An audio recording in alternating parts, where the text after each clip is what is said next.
doctor Sergio Castaño, Sergio Raúl. Es largo su currículum, pero amerita que lo leamos. Sergio es de CONICET, Argentina, profesor titular por concurso de Teoría del Estado en la Universidad Nacional del Comahue, director del Centro de Estudios Políticos de la Facultad de Ciencias Jurídicas, Políticas y Sociales de la Universidad de Santo Tomás del Norte, miembro de la Academia de Ciencias Morales, Políticas y Jurídicas de Tucumán y miembro de la Academia del Plata.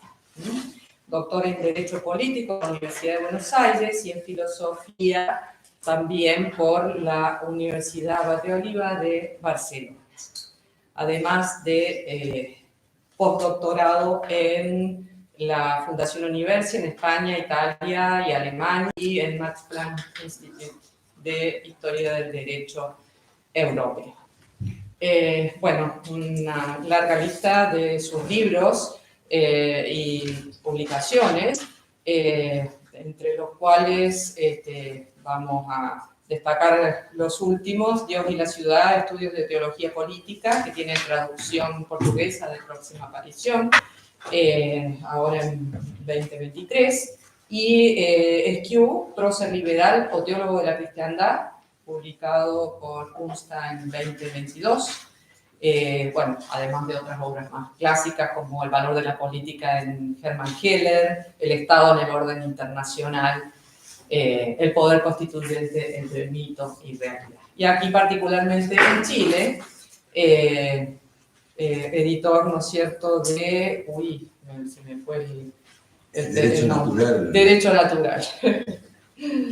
Junto con el profesor Eduardo Sotopos. Bueno, buenas tardes. Yo voy a hacer un agradecimiento que va a ser inversamente proporcional por su extensión a los sentidos de agradecimiento. Es un gusto estar con ustedes y es un honor. Lo digo así brevemente para poder aprovechar el tiempo, pero como digo, es inversamente proporcional lo breve de este reconocimiento a la invitación del señor decano, del profesor Guido. Agradezco mucho a la profesora Raquel Soaje, hija de un ilustre maestro argentino, y a todos ustedes. Agradezco la presencia, profesor, y agradezco la presencia de todos ustedes. Bueno. ¿Puedes sentarte? Sí, me voy a sentar y voy a leer. ¿Por qué voy a leer, aunque es un poco más aburrido? Porque hay mucho para decir. El tema que ustedes ya habrán, ya conocen, el título de la exposición, es el tema de la forma política de la monarquía india. Yo del Estado. Yo me dedico a filosofía política y a derecho político. ¿Por qué he abordado este tema? Bueno, hay una razón práctica, que en este momento no voy a mencionar, si después tengo tiempo la menciono, y una razón teorética. La razón teorética es aquella que llevó a Hugo Grocio, el de Iure Belli Pacis, y habla de la comunidad política y del poder político y del poder que le compete a una comunidad política, trae justamente a propósito este tema. ¿Qué tema? Esto está en de Iure Belli Pacis. Y el tema de un monarca que puede serlo de varios testimonios de estos maestros. Nos dice que este es un tema particularmente interesante para la teoría del Estado, para la filosofía política, porque a partir de las dilucidaciones que se puedan hacer de esta cuestión, se echa interesante luz sobre los contornos y la naturaleza de la comunidad política. Si la comunidad política tiene como una... si es de la esencia de la comunidad política la autarquía, para decirlo con Aristóteles, y esta autarquía implica dependencia política, hay casos en los cuales estos límites, digamos así, de la comunidad política, voy a decir muy rápidamente porque quiero entrar en materia, se dan de un modo más difuminado, bajo cierto claroscuro, con sus fronteras y demás. Por poco que avancemos nos vamos a dar cuenta de por qué. Entonces acá tenemos distintas comunidades políticas con una sola cabeza, que por tener una sola cabeza, por tener un mismo monarca, no dejan de ser comunidades políticas.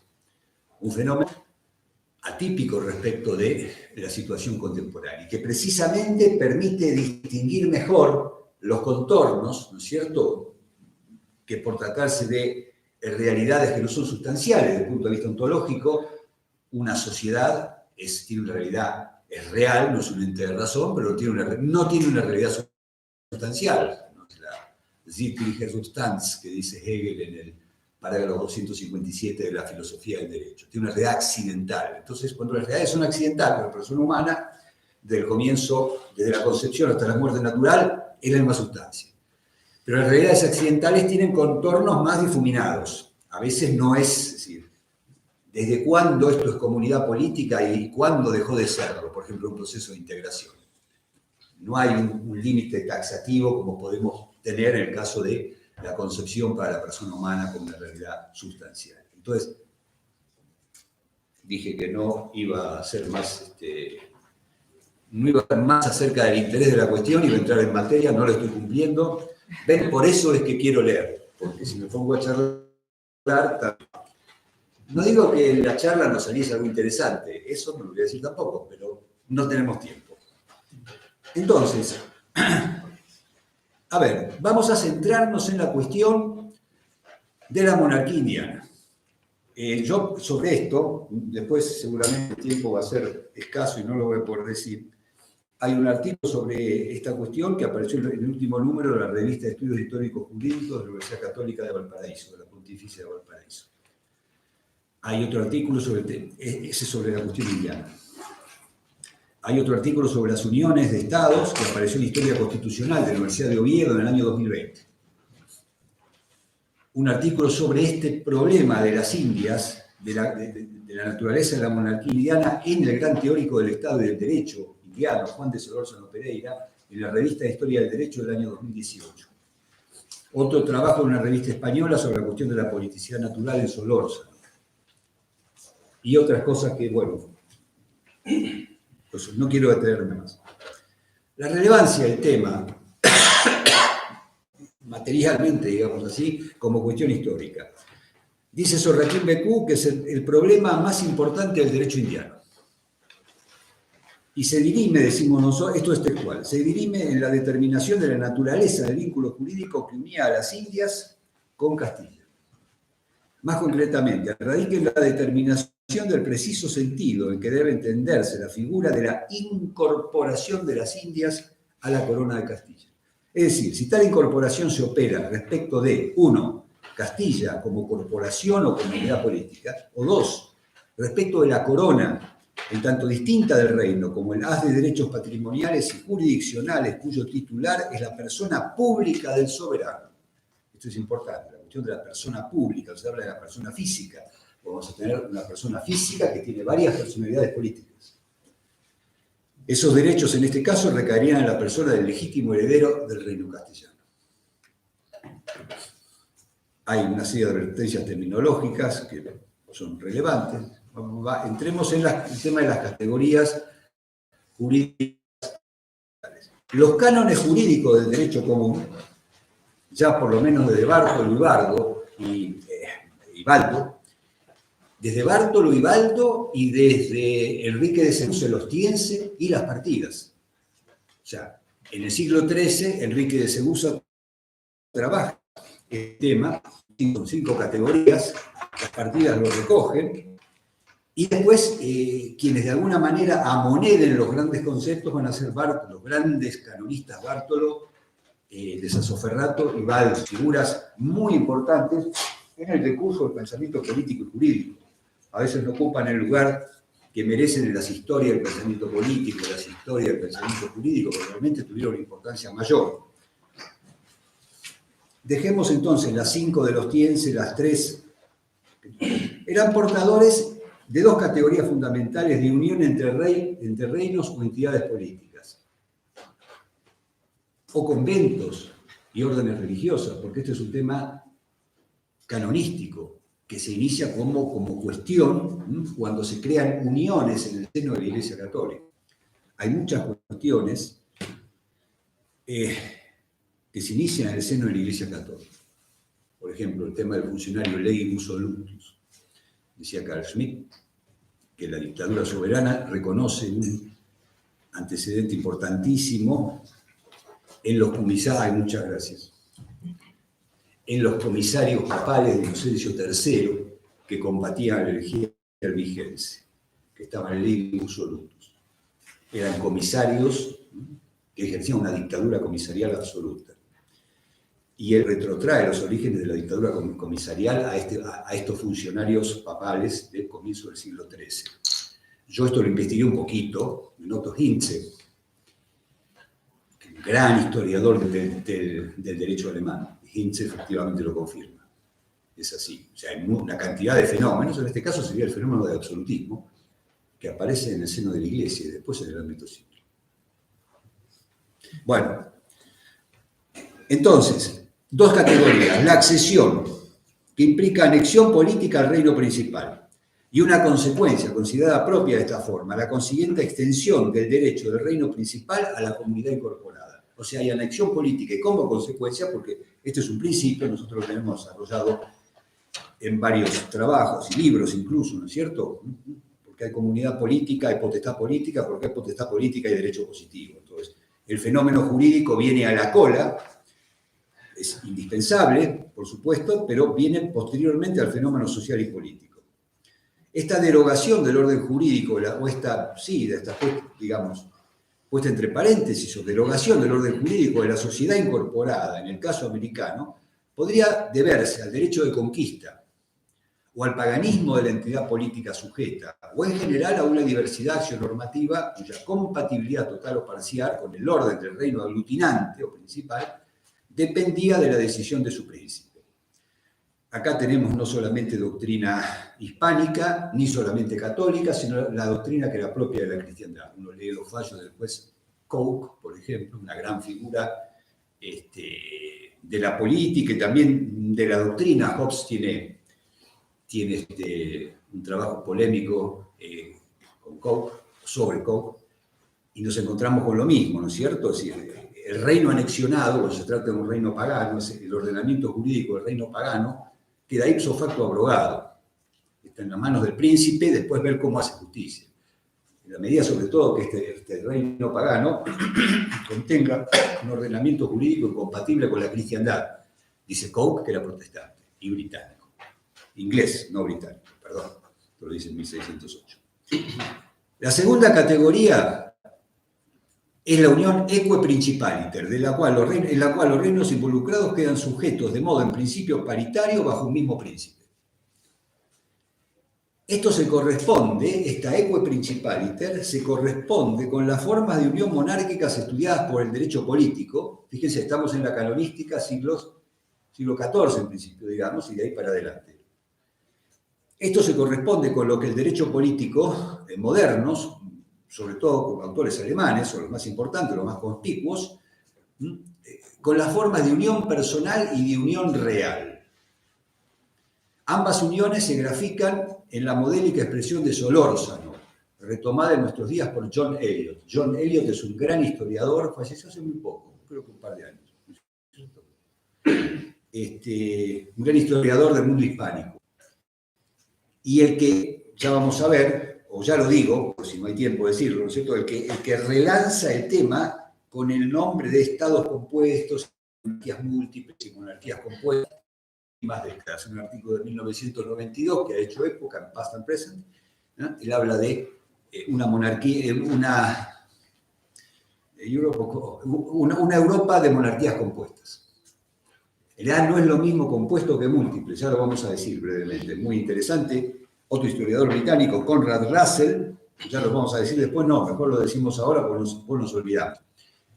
Conrad Russell distingue entre estado compuesto y monarquía múltiple. Monarquía múltiple es aquella en la cual yo tengo, como dice Solórzano, la frase que íbamos a decir es esta: el rey que tiene juntos a los reinos debe gobernarlos como si fuera rey de cada uno de ellos por separado. Es el rey de Pedro, es el rey de A, y gobierna A como rey de A.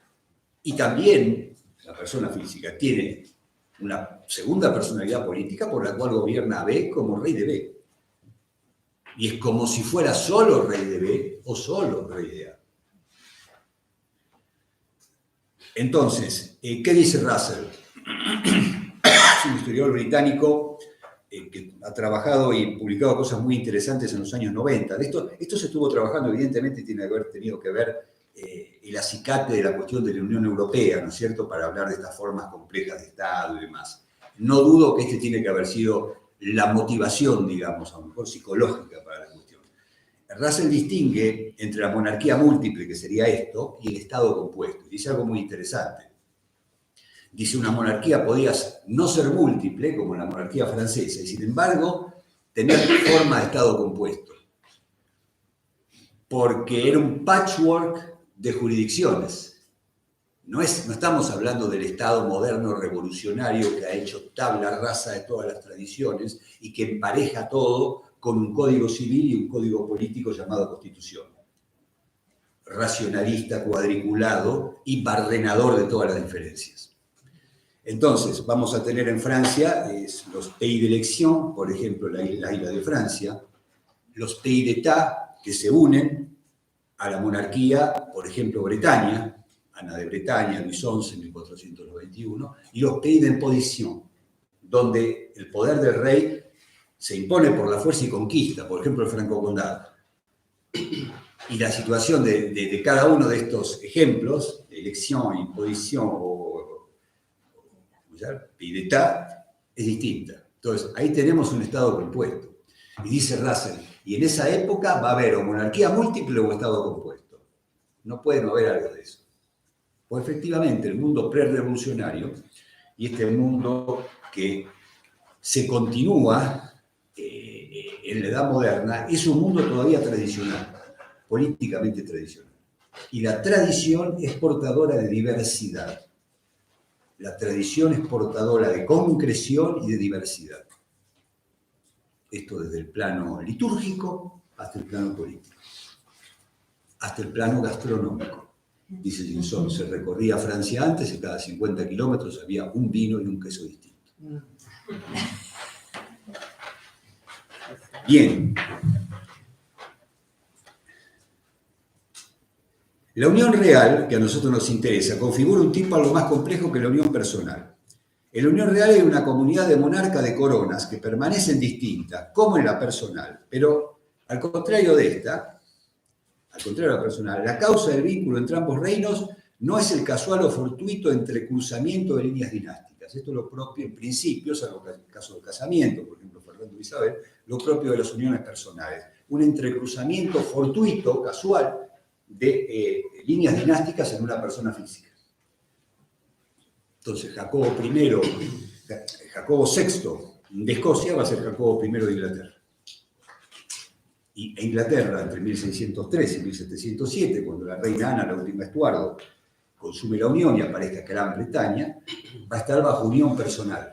Es un mismo soberano con dos personalidades políticas, que es lo que dice Coke, por ejemplo. O sea, esta es la herrschende Meinung, esta es la doctrina común que aparece desde la canonística hasta la teoría política, desde los protestantes hasta los católicos, desde los ingleses hasta los hispánicos o indianos.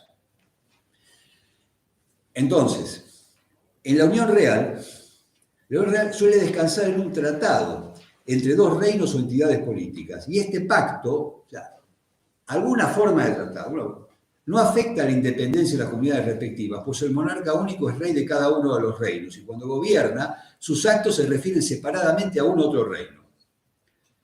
Esto es importante, la corona no constituye un órgano común. No hay órgano común. O lo único común, o la corona es, la única comunidad está en la corona, digamos. Es decir, no hay un órgano político propio de ese reino que pueda ser común al otro reino. Está el monarca por encima de los reinos, y cada uno con sus instituciones. Que en el caso hispánico, lo decimos desde ya, van a ser los consejos. Los consejos supremos, el Consejo de Aragón, el Consejo de Castilla, el Consejo de Flandes, el Consejo de Indias. Entonces puede haber, sí, alguna forma, sobre todo, dice Joseph Kunz, un importante tratadista alemán del 1929, sobre todo del ámbito administrativo, no tanto legislativo, ¿no es cierto?, para aunar criterios en lo que puede, por la naturaleza de la cosa, exigirlo, manejo de las relaciones exteriores, guerra, recursos financieros para atender a la guerra o las relaciones exteriores.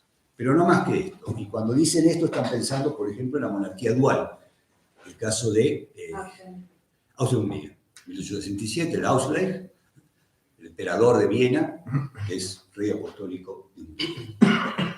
Recordemos que cuando Carlos II es destronado, busca recuperar, ya no podía volver a Austria, busca recuperar el trono de Hungría, acicateado también por el Papa Benedicto XV. Finalmente la tradición del almirante Horthy se lo impide, pero el buscar recuperar el trono, y él hubiera sido con cita, hubieran sido reyes apostólicos de Hungría, sin ser ya emperadores. Es muy interesante porque todo esto desapareció hace muy poco tiempo. Cuando Carlos, yo no soy viejo como Matusalén, tengo 60 nomás. Cuando Carlos reinaba con cita, mi abuela ya estaba de novia con mi abuelo. O sea, todo esto llegó hasta hace muy poco. Eso a mí, bueno, esto no es algo teóricamente relevante, o sí, o no importa, no deja de impresionarme. Son, digamos, son situaciones, cosmovisiones y concreciones políticas que llegaron hasta hace muy poco tiempo. Tienen de alguna manera, bueno, ahora 100 años. Hace poquito, cuando yo escribía esto, todavía no tenían 100 años. Bien. ¿Qué dicen entonces? Vamos a tratar de ir más directamente a las cuestiones, aunque todas estas cosas son importantes. Si pensamos en el modelo que dibuja Georg Jelinek, muerto en 1905, es uno de los grandes maestros de la teoría del Estado contemporáneo, sobre todo maestro de la línea que va a continuarse en Kelsen, ¿no es cierto? Pero es una gran figura. Una de sus obras más importantes, Die Lehre von den Staatenverbindungen, dibuja, delinea las uniones personales y las uniones reales. El modelo canónico de Jelinek para la unión real es, que es un poco de pizarrón, dos comunidades existentes, subsistentes, que por un tratado reglan tener un monarca común, etcétera, etcétera. Ahora, de entrada vemos que esto no se habría dado así en el caso de las Indias. En el caso de las Indias, como estamos diciendo por acá, ya ha aparecido o aparecerá, tenemos, por empezar, tenemos pueblos, en muchos casos en la edad de piedra, dispersos en un territorio gigantesco, tampoco es que había una ocupación del terreno, ¿cierto?, una toma de la tierra, y en un estado de asimetría cultural flagrante. Desde un lado tenemos pueblos que vienen con la gramática de Nebrija, la Suma Teológica, la Divina Comedia y de las catedrales, y de otro lado tenemos pueblos en edad de piedra, que no solo estaban en edad de piedra, sino que incluso en algunos casos estaban entregados a prácticas aberrantes, contrarias a la ley natural, gravemente contrarias a la ley natural, como el caso de la antropofagia ritual, en el caso de algunos pueblos del actual México, no de los mexicanos, digamos, porque no existía México. Algunos pueblos del actual México que se comían directamente a sus vecinos. Entonces, esta forma así no cerraría. Pero ¿qué dice Joseph Kunz en el último gran trabajo de la tratadística alemana sobre las uniones de Estado, que es este que acá citamos, del año 1929, cuando todavía existían uniones de Estado? La última termina en 1944, cuando se disuelve la Unión Real entre Dinamarca e Islandia. Dice, no lo voy a leer, acá voy a tratar de decirlo y de decirlo más rápidamente. Hay uniones reales en las cuales lo que tenemos es un reino, incluso un reino unitario, pero una de cuyas partes ostenta una personalidad política tradicional, nacional muy marcada y una actitud reivindicativa, eventualmente, de ese perfil. Entonces, este polo, por razones políticas X, va siendo merecedor, o va imponiéndose, o va obteniendo, etcétera, etcétera, un rango de alter frente al reino central o a la corona central. Y entonces, no de modo jurídico internacional, como lo planteaba Jelinek, sino de modo staatsrechtlich, de modo constitucional, dentro, en el ámbito, en el seno de un reino, alguna forma de pacto de naturaleza constitucional va configurando un alter respecto del poder central y se va dando una forma de unión real. Este sería, en realidad, de alguna manera, el caso de Austria con Hungría. O sea, el pueblo más, justamente, más nítido, de personalidad política más nítida y reivindicativa de toda la monarquía católica con sede en Viena, es la que obtiene el rango de unión real, o sea, y consigue para sí una corona y hacer compartir al emperador de Viena con Hungría coronas distintas. Y tener una corona dentro, no digamos dentro, no sería dentro ya aquí. En un principio era dentro, tener una corona a partir de una inserción política en el imperio. A partir de ese momento entonces ya no va a haber una sola comunidad política, el imperio austrohúngaro, sino dos. Lo que decíamos recién, por eso Carlos y Zita tratan de recuperar el trono de Hungría, porque ya Hungría es Hungría, y ellos son monarcas de Hungría, aunque hayan dejado de ser emperadores de Austria. Bueno,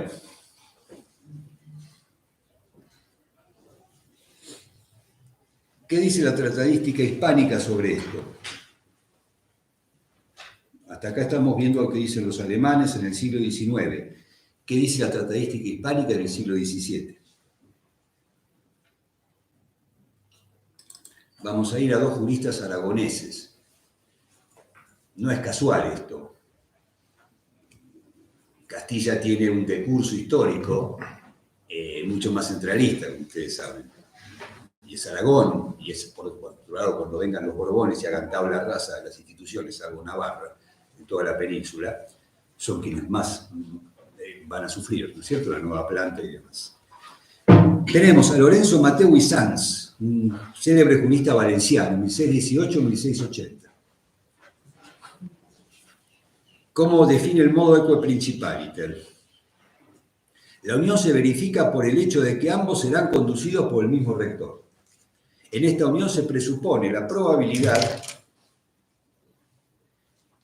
de que haya asimetría entre los cuerpos, razón por la cual la designación del rector común debe hacerse en cabeza del superior del cuerpo más digno. Acá ya nos introduce una restricción interesante. No son reinos equiparables, ¿no es cierto?, que vienen uno y otro. Acá ya hay una situación de asimetría. Si se le está haciendo lugar dentro de las alternativas posibles a esta situación de asimetría.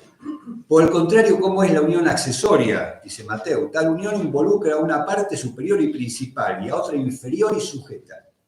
Esta última queda suprimida, supresa, dice. La parte inferior queda suprimida. Ya no es que vemos cuál es el rector de la principal. Se extinguen sus títulos y se tiene y juzga como posesión de aquella a la que se ha incorporado. No es que tiene un monarca común, sino que pasa a ser posesión de la otra comunidad. Pasa a ser parte de la otra comunidad. Y su ordenamiento queda suprimido. Sus títulos, los fundamentos jurídicos del ordenamiento quedan suprimidos. Los derechos y estatus, esto lo digo yo, los derechos y estatus propios de la parte inferior desaparecen como efecto de una incorporación en la que ella ya forma un solo cuerpo institucional con la parte principal. Otro gran jurista valenciano, Cristóbal Crespí de Badaura, bien contemporáneo, 1612-1600, contemporáneo de Mateu, 1671, Cristóbal Crespí de Badaura. Estamos hablando de autores, como era muy común en ese entonces, como fue muy común con Solórzano, cuando la doctrina era una fuente muy importante del derecho. Alguien que hacía derecho en Indias miraba mucho lo que había dicho Solórzano. Era un precedente jurídico importantísimo. Estos autores fueron precedentes jurídicos importantes, o sea, eran teóricos con gran llegada, ¿no es cierto?, a la praxis. Y fíjense que son contemporáneos de Solórzano. Solórzano escribe sus grandes tratados sobre las Indias, de Indiano Iure y la política indiana, 1650, 1660, 40 de Indiano Iure. ¿Qué dice Crespi? La eque principaliter no declina su naturaleza política, se conservan separados los reinos, como si permanecieran bajo diversos príncipes, e igualmente divididos como lo estaban antes de la unión. La unión puede advenir sea por derecho de sucesión o por matrimonio o de otro modo. En ellos rige el mismo derecho que regiría si no se hubiese producido la unión, lo que decía Solórzano. Por el contrario, siempre que unas provincias se unen accesoriamente a una misma persona o monarquía, es como si los límites del reino a que ellas acceden se hubieran extendido sobre dichas provincias, como sobre territorios desiertos. O sea, en el caso accesorio pasa otra cosa. Directamente los límites, o sea, la incorporación hace que los límites del reino aglutinante o principal avance sobre un desierto y queda ocupado ya por el ordenamiento jurídico del reino aglutinante. Bien, es muy interesante el tema. Él llegó a proponer una patria común de los reinos, para que el reino no tuviera que desplazarse tanto. Entonces, en un mismo lugar geográfico, en un espacio, como podría ser acá, un predio grande con grandes edificios, hacer las cortes de toda la monarquía católica. Entonces, en uno iba a sesionar el Consejo de Aragón, en la otra el Consejo de Castilla. Pero fíjense, uno dice, bueno, pero no iban a estar en Aragón, no iban a estar en Castilla. ¿Qué quería? ¿Hacer una unión accesoria? No, dice Crespi, aparte del aragonés, muy reivindicadores de su independencia política. No, dicen, cada uno, esto no va de ninguna manera a significar inmixión. En cada uno el rey va a ser rey de Aragón en este edificio, y allá va a ser rey de Castilla, y allá va a ser rey de Navarra, y allá va a ser rey de Brasil también. Bien. No son autores tan conocidos, por eso que me parece vale la pena pegarles una mirada.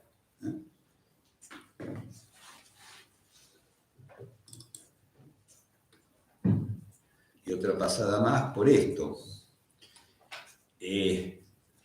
Acá ya es una noticia histórica, ¿no? El Consejo Supremo de Aragón, en consulta del 6 de mayo de 1621, establece que las coronas de Castilla y Aragón tratan sus asuntos en el Consejo que a cada reino le es propio, comillas, sin que el uno tuviera género alguno de dependencia del otro, de la propia manera que cuando estaban bajo diferentes reyes.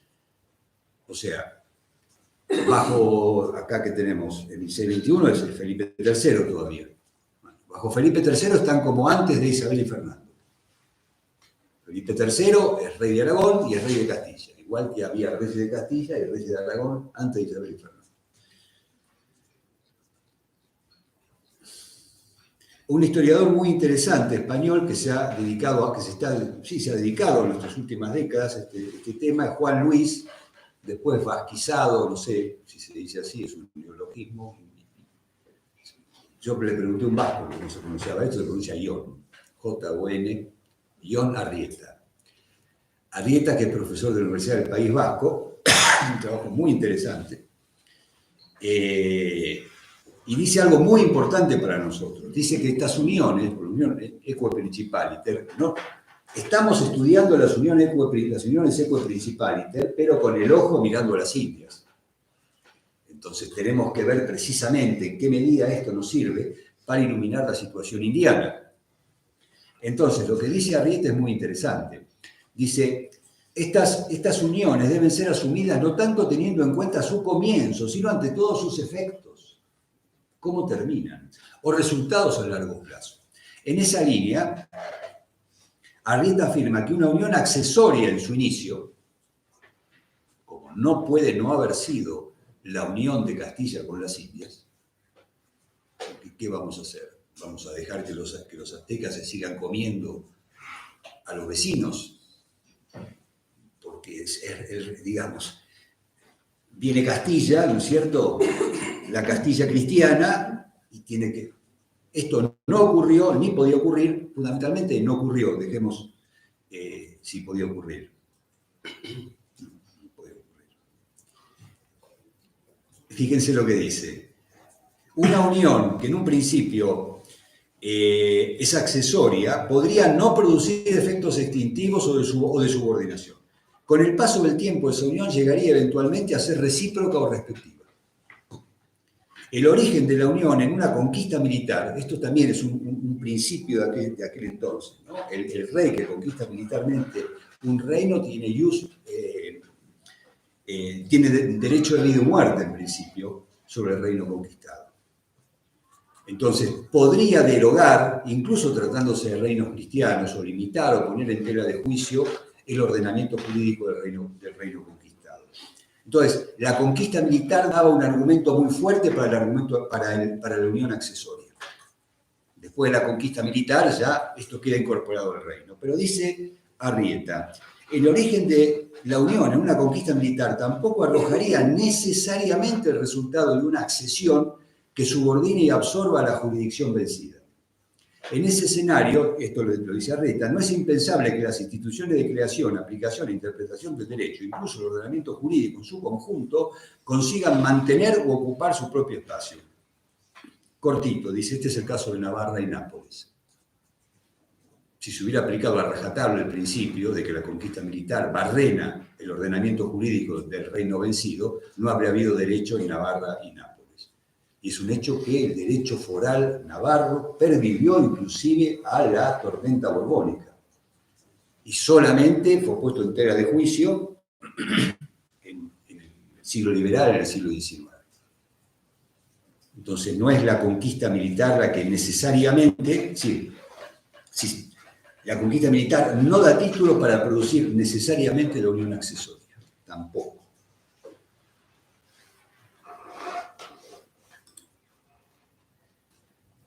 Las posiciones historiográficas, acá hay muchos historiadores. Bueno, rapidito. Como se dice ahora, no sé si se dice en Chile, ¿no? Ahora en Argentina, bueno, se decantaron.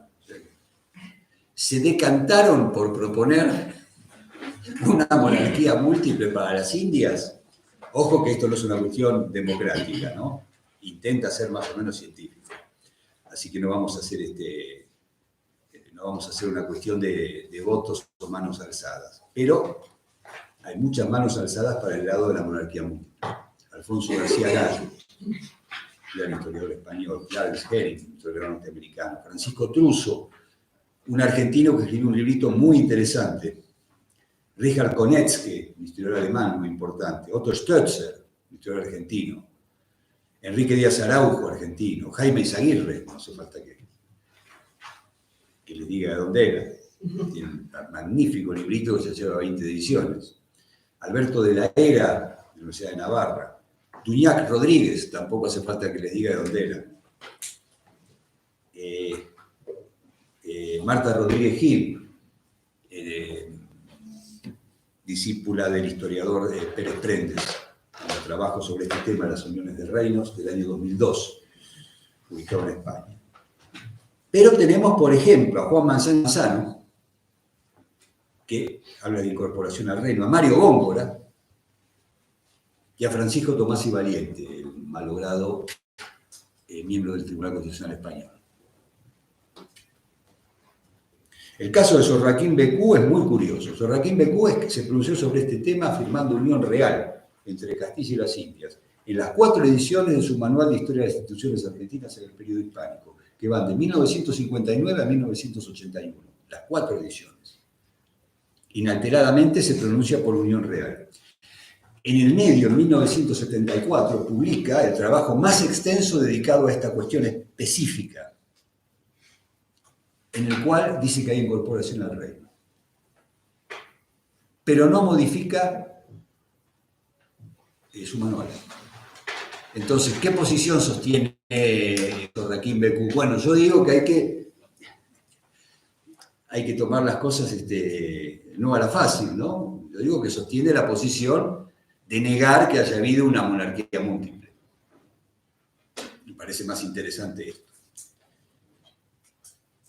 Y acá vamos a una cosa muy importante. ¿Qué decía Solórzano? Que era unión accesoria.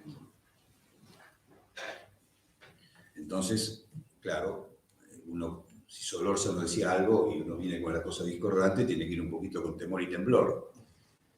¿No es cierto?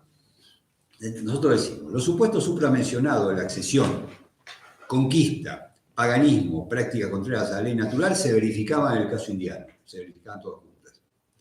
Junto a ello, o más de ellos, se echaba de ver una patente asimetría civilizatoria entre el reino conquistador y los pueblos conquistados, dispersos además en un inmenso territorio. Entonces, acá Solórzano es como el paradigma de esta posición, que muchos van a reiterar, en esa época, accesión. Pero nosotros entonces planteamos, intenta hacer una reflexión a partir de la teoría del Estado y de la filosofía política. Este trabajo yo lo emprendí avalado por el maestro Víctor Tahuanzuategui, que falleció el año pasado. Yo hubiera esperado que el resultado final, el libro final, lo hubiera podido ver. Lamentablemente no pudo ser. Pero él me dijo que, esto que es un argumento de autoridad, sí, él me dijo que desde la perspectiva propia se podía echar luz sobre esta cuestión, que valía la pena meterse así desde esta línea con este tema.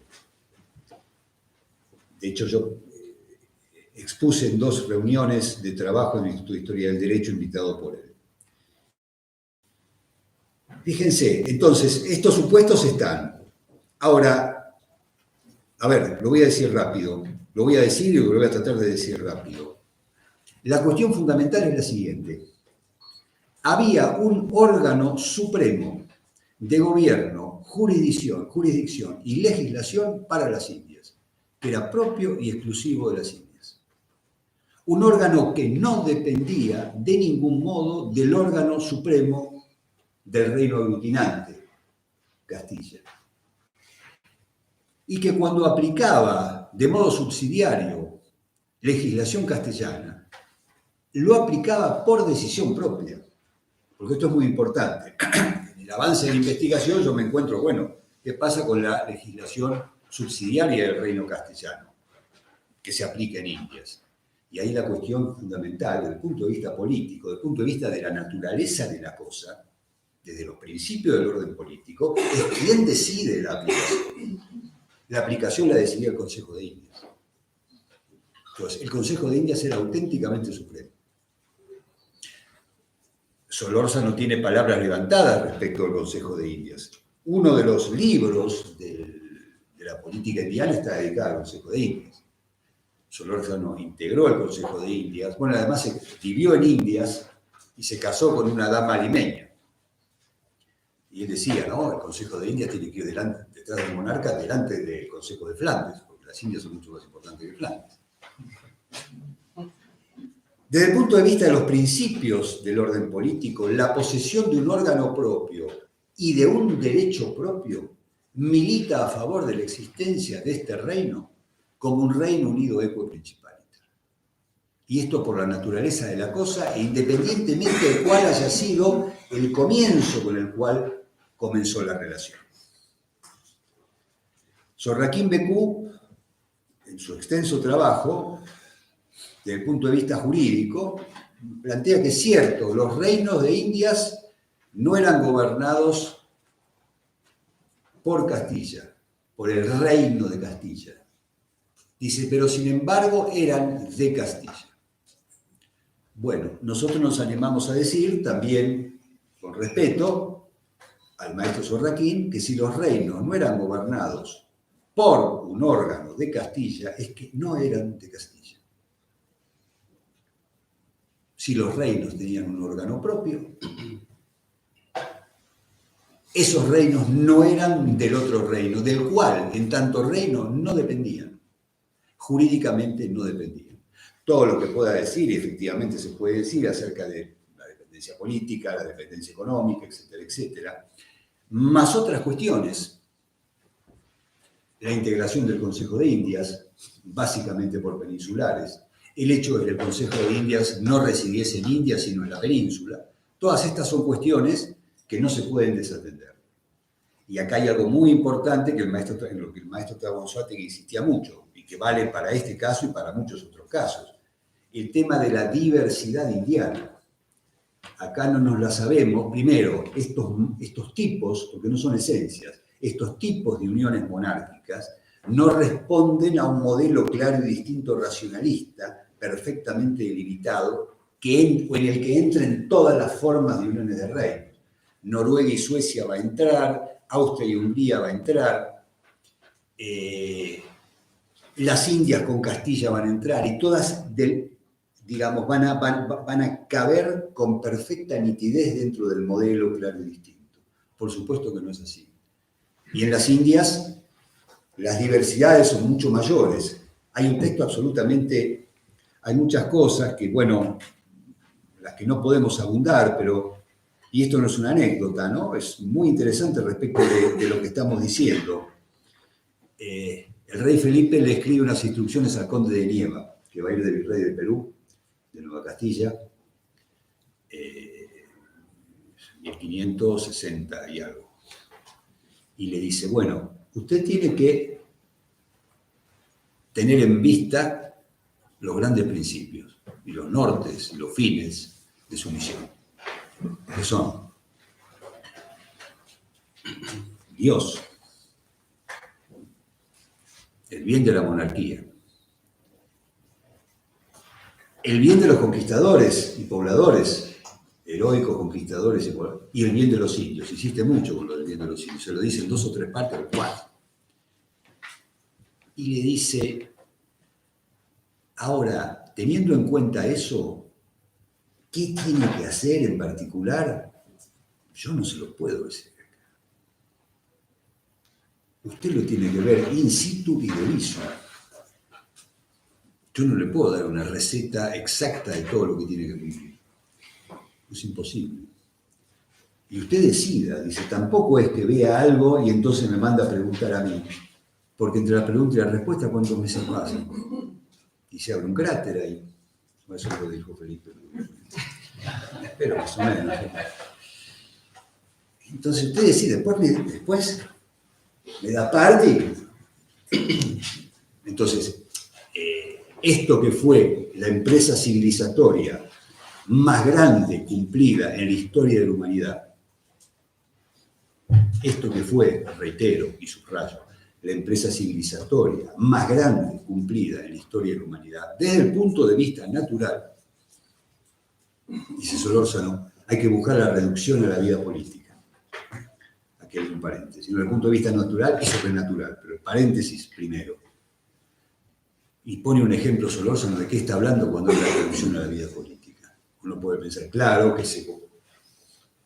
que aprendan los usos del ciudadano, por supuesto, ese es el término de llegada, porque el hombre es naturalmente político, pero el término de arranque para llegar a eso, ¿cuál es?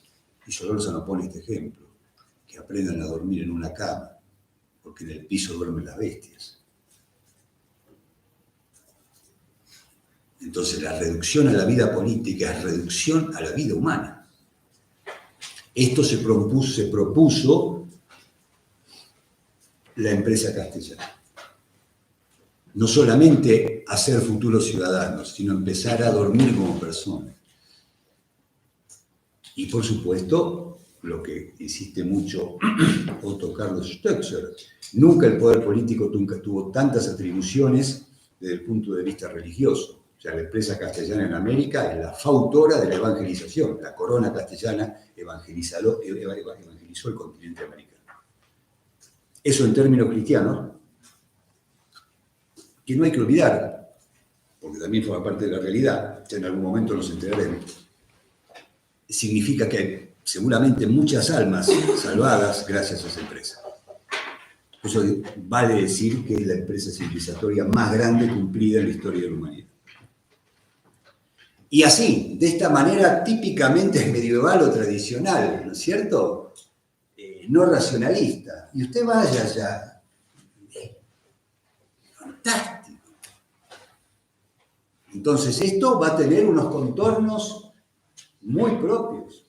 Aparte, no la sabemos con pueblos que son distintos a los pueblos europeos, etcétera, etcétera. El tema es, ¿hay un órgano propio de esos reinos, sí o no? ¿Hay un derecho propio de esos reinos, sí o no? Sí. Bueno, esto que decimos nosotros nos lleva a una primera conclusión. Hay un reino principal que adquiere otros reinos o provincias o pueblos en situación de flagrante asimetría civilizatoria, pero provincias que no son absorbidas ni ingurgitadas, sino que paulatinamente van constituyendo una suerte de contraparte del reino aglutinante.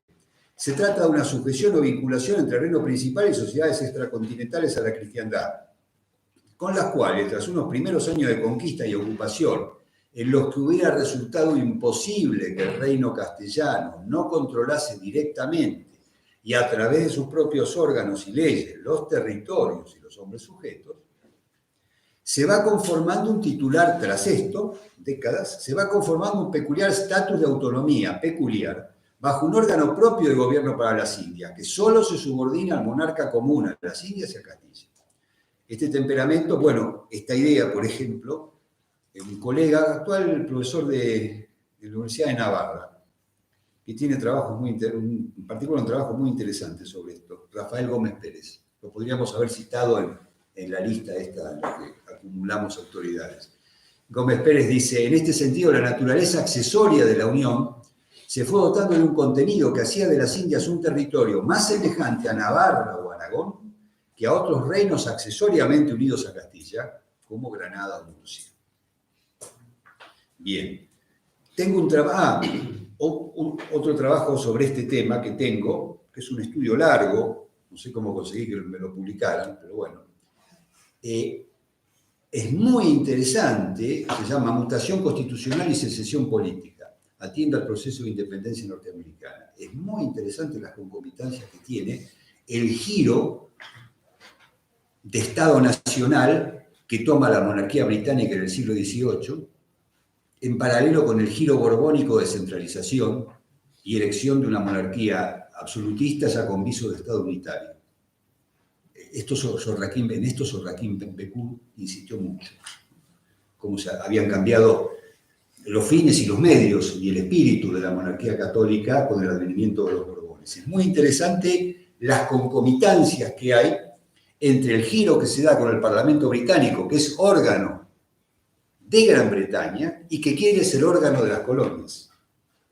Y las colonias no lo aceptan esto, porque APTE nunca ha sido así. Y ellos proponen, es interesantísimo. Bueno, es un trabajo largo donde están citadas muchas fuentes, y muchas fuentes de las plantations, ¿no es cierto?, de las llamadas colonias. Y ellos le dicen, y es notable, ¿no?, porque estas colonias estaban integradas, como decía Burke, por protestantes de la protesta, uno diría herejes de la herejía, ¿cierto? Eran, claro, no eran anglicanos protestantizados, sino que eran los protestantes de la protesta, los herejes de la herejía, ¿no? Eran calvinistas progresistas. Y esta gente, hay uno de los autores que le plantea, en un planteo oficial, dice, no, nuestra relación con el rey es feudal. Nosotros obedecemos al rey. Y esto es una unión personal, decían. Esta es una unión personal. Y nosotros, dice, estamos como Escocia con Inglaterra, no como Irlanda con Inglaterra, porque Irlanda siempre estuvo sometida. No como Irlanda. Nosotros somos como Escocia. Esto es una unión personal. Y nuestra vinculación con el rey, a mí me hacía gracia que, digamos, estos protoliberales hablasen de relación feudal. Nosotros tenemos una relación feudal con el rey. Y el órgano de Gran Bretaña, esto se lo decía Franklin, y el órgano de Gran Bretaña es excelso para Gran Bretaña. Y nosotros integrar el órgano de Gran Bretaña y que ese órgano sea supremo para nosotros, sería un monstruo, decía Franklin. un órgano supremo que pretendiese ser supremo para Europa, Gran Bretaña, Hannover, la India y América. Eso sería un monstruo, un verdadero aborto.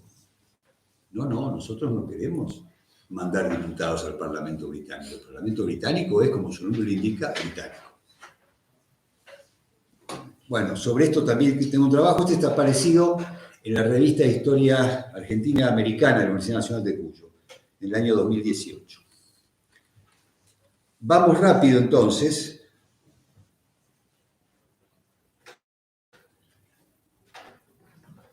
Bueno, de esto ya lo habíamos dicho. ¿Quién decidía la aplicación del derecho no indiano? Rápidamente, y en esto me remito al trabajo de la Universidad de Valparaíso. Estamos en la hora Estamos en la hora Sí, digamos, ¿había algo parecido a esto que se puede llamar un pacto? ¿Había alguna forma pacticia? Bueno, había un entramado pacticio. Había un entramado pacticio dado por el asiento o contrato con los adelantados, uno, el acuerdo o elección de los pueblos indígenas, que tiene que ver con uno de los títulos victorianos, y una política que a partir del rey Felipe se buscó mucho, lograr el asentimiento o el consenso de los príncipes indígenas. Tercero, las leyes pacto. Esto tuvo gran influencia en el proceso juntista hispanoamericano, ¿no es cierto? Las 5 leyes pacto por el cual el emperador se comprometió a no enajenar a las Indias. La más paradigmática es la del 9 de julio de 1520, ¿no? Ni sus ciudades, villas, ni poblaciones en ningún caso, ni a favor de ninguna persona.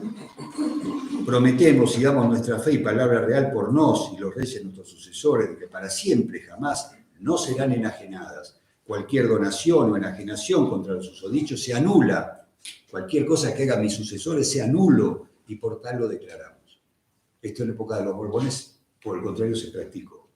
Y después está el tema de la encomienda, al cual le dedico un cierto espacio porque Solórzano la trata como una subespecie de la relación feudal.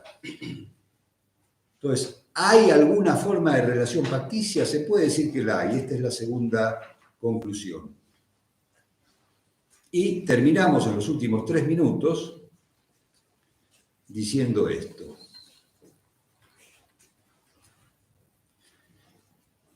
Queda por último investigar si las posiciones unánimes de los americanos a partir de 1808 para fundar la legitimidad política y jurídica de la formación de juntas ante la cefalía, rectius, ante la usurpación del trono, todas contestes en la sujeción al rey, sin incorporación al reino, y muchas de ellas remarcando la figura del pacto, había sido sostenida en los tiempos de la plenitud de la monarquía indiana en su periodo fundacional. O sea, si esto se le ocurrió a Azcárate en México en 1808, al autor, que fue Jaime Sudáñez seguramente, del Catecismo Político Cristiano, a la Universidad de Chuquisaca en 1808 y a Castelli en 1809 y 1810. La respuesta es que no. Y hay varios interesantes testimonios en ese sentido. Uno de ellos es el del licenciado Francisco Falcón, en una presentación oficial, esto no es un escrito que quedó inédito, ante el Segundo Concilio Limense. El rey Felipe es rey de reinos distintos y no puede poner uno al servicio del otro, sobre todo cuando las necesidades del propio no están subvenidas. Un memorial de Pedro Bolívar y de la Redonda, un scholar muy educado, gran latinista como Solórzano, que se dirige al rey y le dice que él es rey de reinos distintos. Y un trabajo, que es el más importante de todos, de un jurista, Pedro Frasso. Pedro Frasso escribe un tratado de esos que hacían doctrina y que finalmente se concretaban jurídicamente, esto que decíamos de estos grandes tratadistas. Él trabajaba en la audiencia de Lima, era oidor en Lima. Tiene 2 ediciones su tratado y circuló mucho. Y Frasso directamente dice: la unión de las Indias es eque principaliter, cosa que los otros antecedentes no decían. Pero se dice que son accesorias, claro, se dice nada menos que Solórzano. Y Frasso dice: esto no interesa. Quantum ad rem, o sea, respecto de la cosa misma, la unión es eque principaliter. ¿Y qué argumento da este jurista de Estado para fundar esto. En América, en Indias, hay un consejo propio. Y el consejo no depende del consejo de Castilla. Entonces, esto es unión equo principal. Esto nos lleva a concluir, como última cosa, que toda la conteste posición juntista a partir de 1808 encuentra refrendos desde el siglo XVI, y no cité un texto escrito en México de 1554, donde más o menos se trasunta lo mismo, no es tan claro, está implícito, encuentra refrendo en posiciones que se van manifestando a partir de la época fundacional de la monarquía indiana. O sea, lo que se dice para fundar la legitimidad de las juntas, igual que son legítimas las juntas que se concentran en las juntas de Sevilla, por ejemplo, serán legítimas las juntas americanas. Esto que se dice ya era una communis opinio que venía de 200 años atrás en América.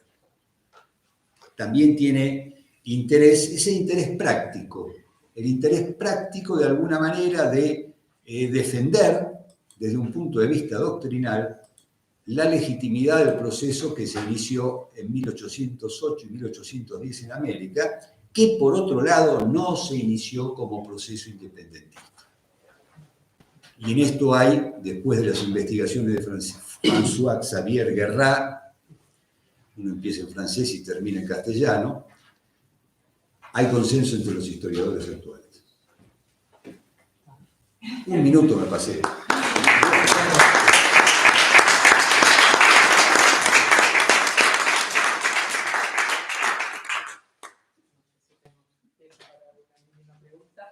¿Algún comentario?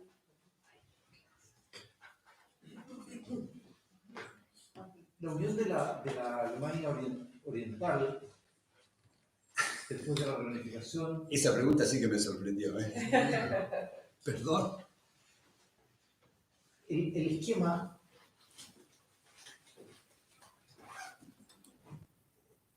con la reunificación, la fórmula que se elige es una especie de absorción absoluta, digamos, en la Alemania occidental. No tiene constitución propia, no tiene gobierno propio, sino que pasa a ser un conjunto de estados. Ese es un caso, sería el caso más reciente, ¿no? Es interesante. Que no es ecoprincipante. No. Es por de esta forma no. La ley fundamental, la Grundgesetz, ya preveía el caso de una futura reunificación. No decía en qué términos. Se dio seguramente por una circunstancia política bajo la forma más desfavorable como para una unión paritaria, ¿no? Lo interesante de esta cuestión, en esto los tratadistas alemanes, hay otro que no cité, Siegfried Brie, que escribe en la misma época que Jelinek, ellos insisten, y creo que tienen razón, este esquema profundamente descentralizado responde a categorías que tienen que ver fundamentalmente con un orden monárquico. Esto de que se conserve la independencia de la comunidad política, a pesar de compartir la cabeza o el gobernante, es algo posible, este juego, digamos así, es algo posible dentro de un orden monárquico. En el orden post-revolucionario, en el orden racionalista post-revolucionario, como decía Sieyès, ¿no? La frase de Sieyès es tremebunda en sentido estricto, ¿no? El poder que sea un punto en el cual se absorban todas las energías de la sociedad y que después su decisión sea como un rayo que cae sobre el último rincón de la sociedad.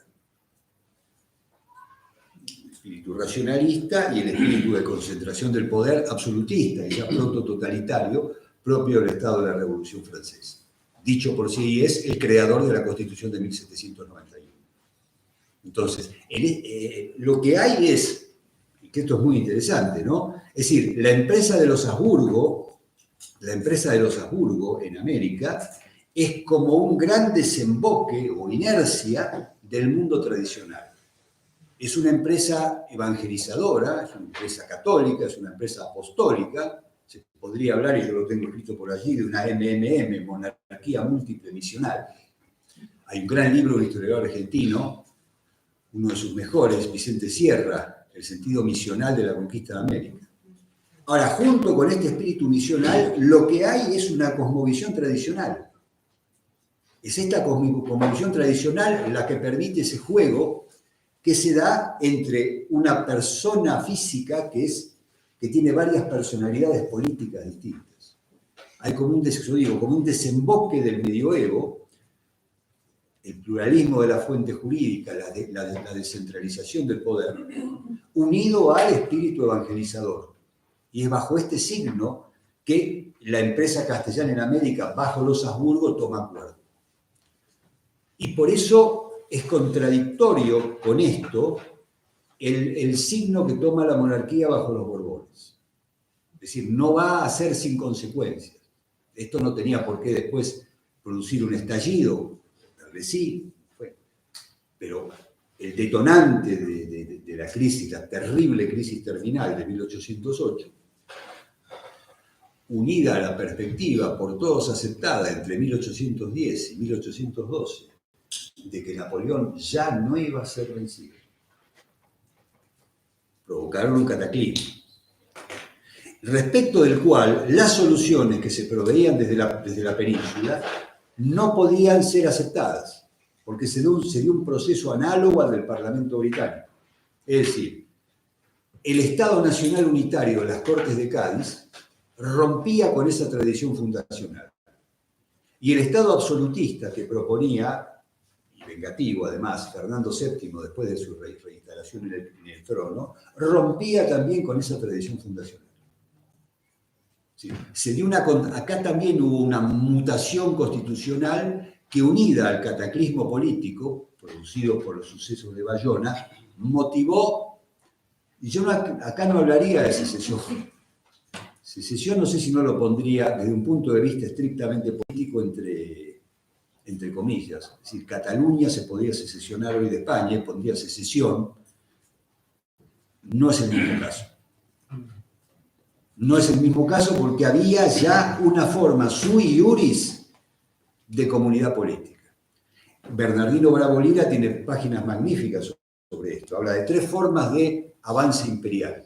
El avance imperial, por ejemplo, como se produce sobre la población negra de África en el siglo XIX, donde hoy, como todos sabemos, se hace mal uso ideológico y falaz y mentiroso el término genocidio para cualquier cosa. Pero el rey Leopoldo, si no cometió genocidio, en el Congo le anduvo cerca. Esta es una forma de avance.